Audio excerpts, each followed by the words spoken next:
already one of the most watched series of all time on Netflix. Let's talk about the FBI thriller, The Night Agent.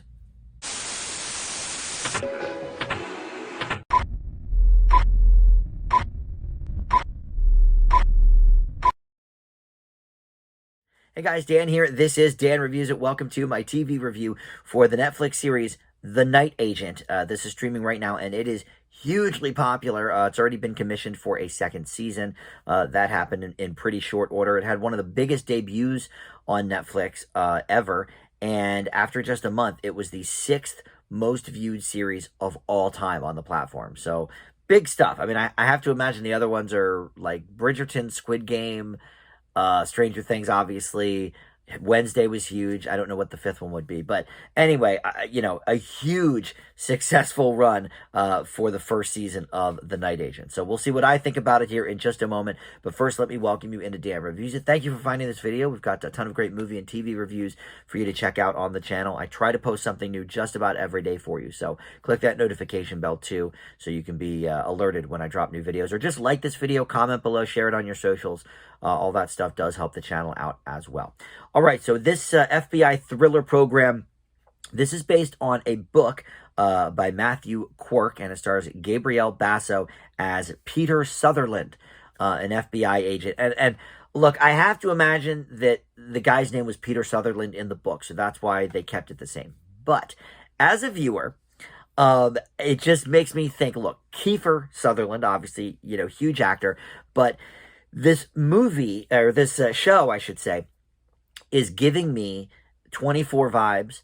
Kiefer Sutherland is actually in another recent show for Paramount Plus that I'm going to review soon called Rabbit Hole, and I haven't watched it yet, but it also seems like it has shades of this. So like Kiefer Sutherland to me is like the guy for this type of show. So it's odd that they sort of kept the name the same. I don't know if anybody else picked up on it. I'm sure there were a few, but in any event, so he's an FBI agent who is working as a night action telephone operator in the White House. And he is thrown into this big conspiracy theory about a mole at one of the highest government levels. And so the show really, as it progresses, is about him trying to essentially, save the nation, hunt for the traitor, and go from there. And Gabriel Basso was a child actor that was in The Big C on Showtime. He had a part in Super 8. He was in this great indie movie years ago called The Kings of Summer. More recently, though, in his adult years, he played on Netflix's Hillbilly Elegy movie. But here he is not great, and we'll get into, I think, some of the reasons why here in just a moment. But also in this show is Eve Harlow, Luciane Buchanan, Fola Evans Agambola. People I honestly really don't know. He's the only one I was even vaguely familiar with, and that was more as a kid actor, so I can't say I recognized him here necessarily.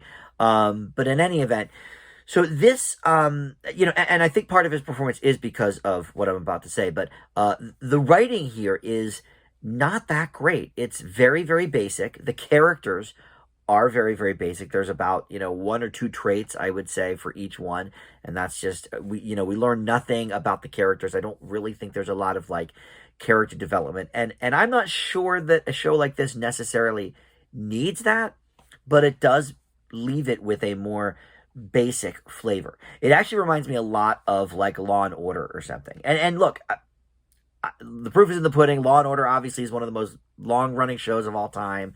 All the spin-offs, but I've never really cared for it because not only do I think every episode, is kind of the same and, has that formula, but the dialogue is just very sort of stilted, and people are saying things that they wouldn't normally say in real life. It's not very natural. It's not very authentic.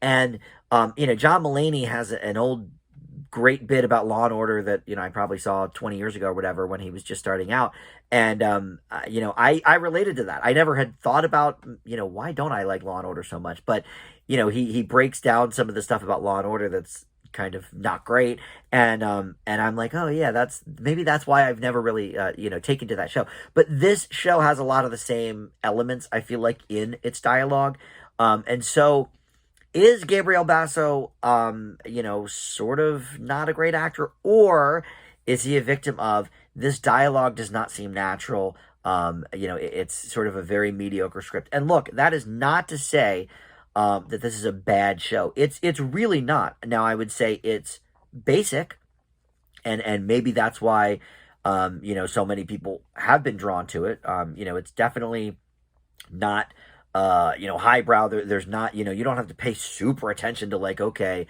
what's, this guy doing in the corner, he might come into play later. No, everything's very, very sort of laid out for you. But I can't say I was bored watching it, and I really did enjoy the plot and the themes here.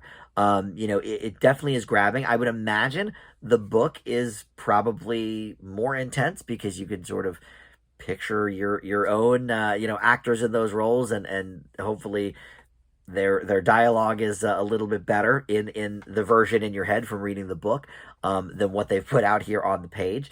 But I'm intrigued to see how the show Rabbit Hole is coming up with Kiefer Sutherland, because they started within a couple of weeks of each other. These both been out for a couple of months, but I've fallen woefully behind on my TV. But I'm intrigued because this seems like the type of character that Kiefer Sutherland would play, or maybe even like a Liam Neeson with Taken and that kind of thing.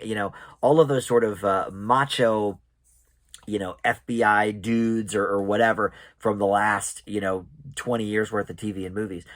So does this present us with anything necessarily new? I would say no. The dialogue's a bit off-putting, and as a result, I think Basso's performance is a little bit off-putting. But I think there's a lot of good stuff here. The plot is definitely intriguing, and so I imagine, like I said, maybe the book is a little bit better than the show. The show left me just with kind of mediocre vibes, so I leave The Night Agent with a C plus. Definitely, nothing horrible about it, but it leaves it on a very, very surface level with the characters and the dialogue, and so nothing really screaming, this deserves to be one of the top shows of all time on Netflix. Who's to say? But obviously, you guys are digging it, so a second season is going to be forthcoming, I guess, whenever all the strike stuff is settled. So, all right, I'll leave it there. Thank you for watching. Dan Reviews It. We'll see you next time. Bye.